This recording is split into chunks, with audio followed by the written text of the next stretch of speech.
This is going to be my Crumbling farm walkthrough. A lot of people have been asking me to do this, and I'm like, you know what? Whatever. This isn't going to showcase every single item spawn here. I'm going to showcase the bell bearings, the Drake armor set, and I recommend always killing the dragon that spawns here as well, because he gives you an ancient dragon smithing stone, and when you kill him the second time when he's casting across the bridge, he drops another one. So that's free. That's a free double right there. So starting from here, this is right after the dragon fight.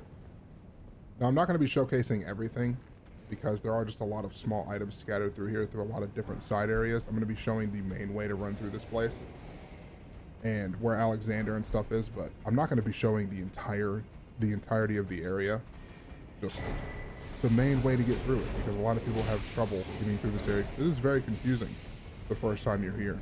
I always grab this Grace just as a security because I don't like running through that area again. Right on this little ledge here, you can find your Somber's Mining's Bell Bearing 4, which gives you up to +7. Does not give you up to +9. The +5 one you find later on in the same area. But if you're farming boss weapons or you want to try out new builds and stuff, I recommend always getting the bell bearings. Bell bearings do not carry over into your new game, by the way. So I would farm those runes if you want to make sure you want to upgrade your items and your weapons beforehand. Yeah, you don't want to make the same mistake that I did.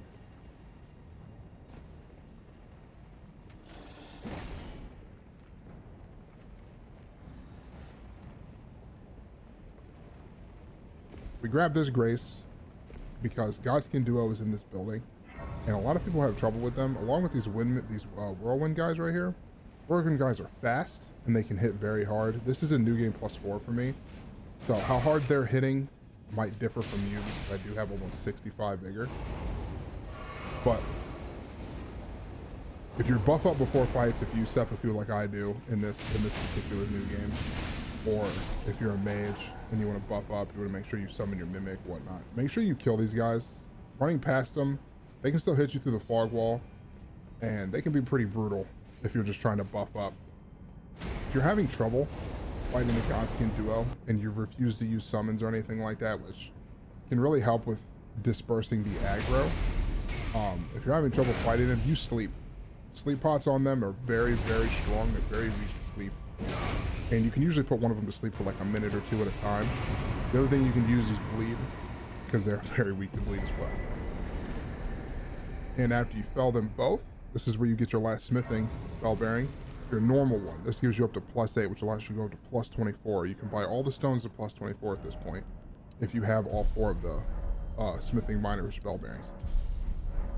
And congratulations, you just beat what people deemed as one of the top 3 hardest bosses in Elden Ring, being the Godskin Duo. Now from this Grace, we run directly north. And this is where I skip a lot of this area. You don't necessarily have to. I'm not a big fan of these ranged enemies because they're ranged, the little ranged discs they throw can chunk you down really hard and really fast. Along with these dogs, which will follow you across this platform, by the way. They will chase you all the way down here. Instead of going straight, you make a quick right, and you got to do a little bit of parkour. It's really not that much. Run along these. Right down below this big rock in front of me, there is a talisman over here. It is the Dragon Crest 2. You can grab it if you want. It's just the reduced physical damage one. It's not as good as the Great Shield talisman, but it's not horrible. It's a good deterrent. As for fighting the Crucible Knight, you do not have to fight the Crucible Knight. If you run directly to the right and jump over the railing, there's a Grace down there. He will not follow you down there. You do not have to deal with him. And he does not drop anything, so there's really no point in fighting. So this part is a little rough. I always recommend having a weapon with Bloodhound Step on it, just because this part's really annoying. With all the lightning and the birds chasing you, the birds are relentless. They'll chase you all the way up until you get to the dragon's feet, and even then they'll still keep pecking at your back. At least one of them will. It's the same dragon as it was on the bridge. If you kill him again here, you get a second ancient dragon smithing stone. And I always recommend it because he's already really weak here. Like he has maybe an 1/8 of his health total. But he will do the same attacks if you don't kill him fast enough.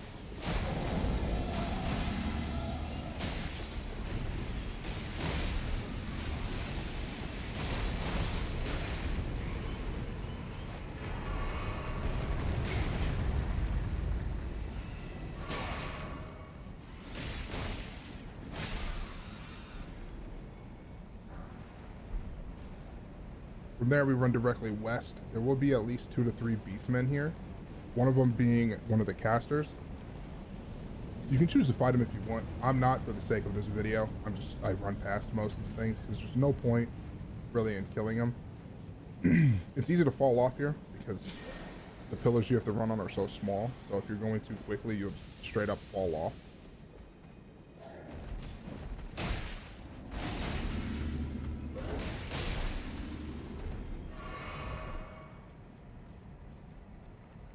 Right here is the ledge to jump down to Dragon Lord. You have to jump down there and run, follow the little path down there and lie down in a grave, and it'll teleport you to the boss fight. And you have to do this every single time, which does get annoying if you keep failing on him. But if you start from the Grayson here, it's really not that long of a run. It's just sad that you have to do it. Right in front of this guy here, that is where the Somber's Mining Bell Bearing 5 is to get up to +9.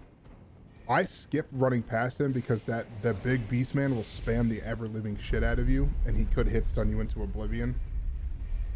So I run up and get the Grace first, just so you don't have to run across it. Because if you don't get the Grace first, you have to run back across the bridge again through all the birds. The dragon won't be there if you killed him, but if you didn't, he'll be there again. I recommend getting the Grace first. That's just personal preference, though.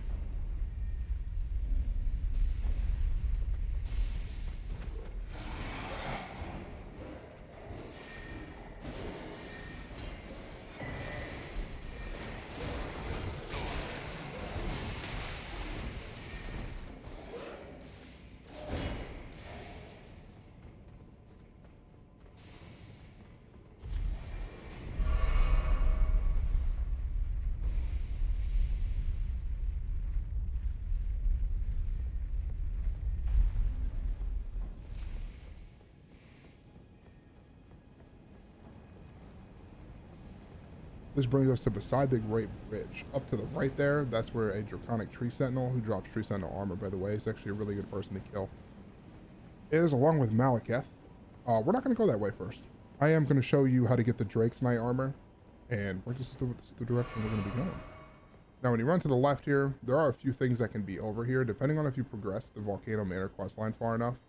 Or not the questline, if you've exhausted all of Bernal's dialogue, he will invade you across this bridge. There is a talisman in this little hut over here. There is a talisman in there that's required for one of the achievements. Bernal will invade you on that bridge if you've exhausted all his dialogue in Volcano Manor. We're jumping over this ledge here, killing this beast man, because there is an elevator right here that you have to call up. And when you call this elevator up, it takes you down. You run out to the left side, and there'll be a chest. You open that chest, and there's Drake Knight armor in there. I don't think the armor looks that great. It looks kind of wonky once you put it on, but it is a very nice armor to have. And if you've never gotten it before, this is how you get it here. Now, the only way off of this elevator is to jump off on the second floor, which puts you back on the bridge with the dragon and the birds. I recommend just fast traveling back to another Grace, unless there's stuff that you want to do. Killing Bernal gives you the Devourer Scepter, which is required for Legendary Armaments achievement as well. So, if you haven't killed Bernal yet, if you don't have Devourer Scepter, make sure you exhaust his dialogue at Volcano Manor, and he will invade you on that bridge, which he will drop his armor set along with the staff. The last thing we'll be doing in this area is I'm going to be showing you where you can find Alexander if you progress this questline far enough. We're going to be starting from the Godskin Duo's Grace, which I don't remember exactly what it's called, but you know where it's at. And instead of running directly to the right, once we jump across the rock, we're going to be running straight. Our goal is to go up those stairs and go up top. This does require 2 Stone Sword keys to unlock the Dragon Temple lift. Take you to the top of the Dragon Temple. There's a Grace up there. There's also a golden seed. If you're missing any golden seeds, which, I mean, by now I'm mass flashed with 26. So if you're going to New Game Plus, you can just collect the old ones again. But use your double golden swords. I'm not going to go through this whole next area just because I have no reason to. I've already done the Alexander questline in a different playthrough, but I will show you where he will be, because some people have actually lost where he's supposed to be. There will be a dragon sitting up there, if you haven't progressed Alexander's questline. If you progress Alexander's questline, the dragon will not be sitting up there. But you can see the tip of the dragon's wing right above my hat. That is where Alexander will be. You go up there, you talk to him, you finish his questline. I'm not going to say exactly how it ends because I don't feel like spoiling that, because he's probably one of the, he's the Onion Knight of Elden Ring.